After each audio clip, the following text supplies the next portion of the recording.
Squatting is one of the most essential exercises to incorporate in your workout routine.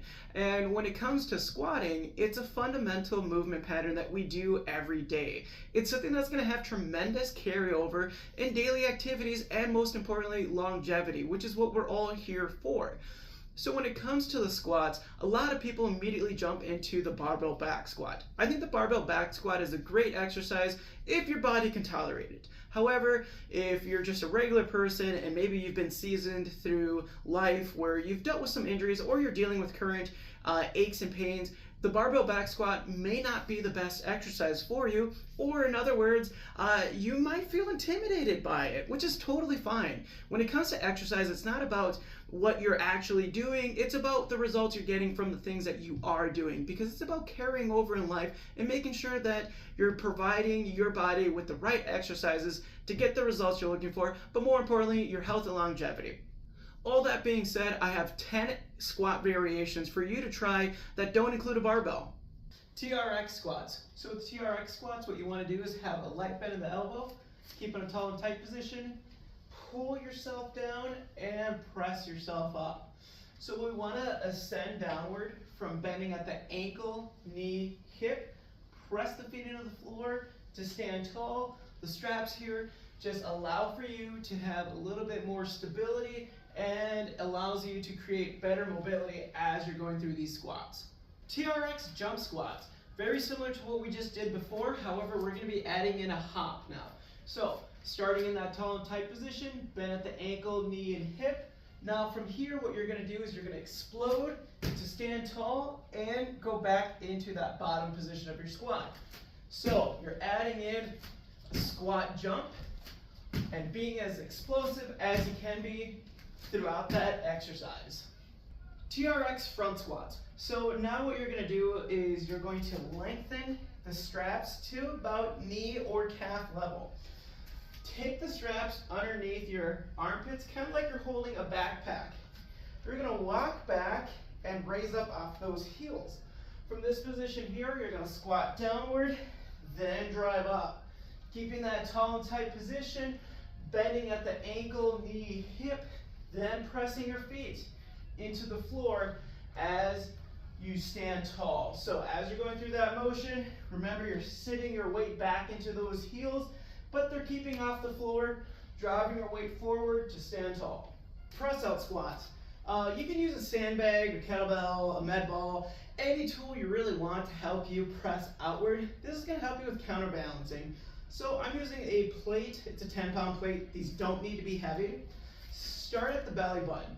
You're going to keep tall and tight, bend at the ankle, knees, hips, press the plate forward as you squat down. So as you're going through that motion, you're pressing the plate forward. What this allows for you to do is get a little bit of counterbalance and core activation as you go through your squat. Front-loaded sandbag squat. So I'm grabbing my sandbag and I'm going to pull it up into a clean position here. What I want to do is I want to press the bag into my chest while keeping those elbows up high. So same as before, I'm going to start tall and tight. I'm bending at the ankle, knees, and hips, then standing tall. So I'm maintaining those tall elbows to help my posture keep upright, but also getting my core involved as I go through that motion. Fist-loaded sandbag squats. Grabbing my sandbag, I'm going to clean the bag up onto my fist. Hardest part is getting the bag onto the fist. Now from this position here, I'm going to start tall and tight. I'm going to raise those elbows up. That way I can keep tension throughout my upper back. I'm going to squat downward, then drive up. So again, I'm bending at the ankles, knees, and hips, pressing my feet into the floor, and standing tall. Shoulder-loaded sandbag squats. Starting with the bag downward, so the flat side is facing me. I'm going to grab the bag, place it onto my shoulder. From here, I don't want my elbow outward. I just want to tuck it downward, get my lat firing a little bit. You can pull the arm out to the opposite side to keep you more upright as you squat. But what we're doing here is we place the bag onto the shoulder. We're tall and tight. We're bending at the ankles, knees, and hips, pressing your feet into the floor, then standing tall. With this variation, what you want to do is you want to make sure that you do both sides for the same amount of reps. Kettlebell goblet squats. Keeping your elbows tucked in and the bell below your chin. You can have the bell resting on the chest or slightly away, whatever feels best for you. Remember, we're standing tall and tight. We're going to be bending at the ankles, knees, and hips, and from there, pressing your feet into the floor. So as you're going through the squat variation, remember that you always want to think that you're pulling yourself downward and that you're pressing yourself up tall.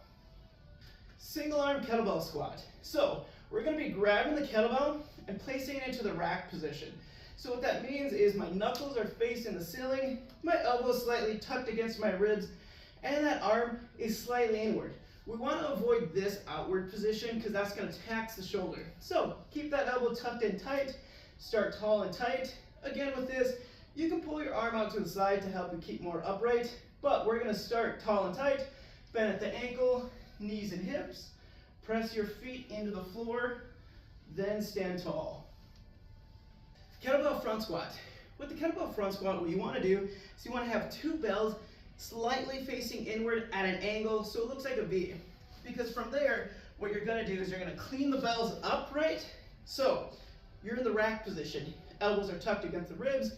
Hands are slightly inward. From here, we're tall and tight. We bend at the ankles, knees, and hips.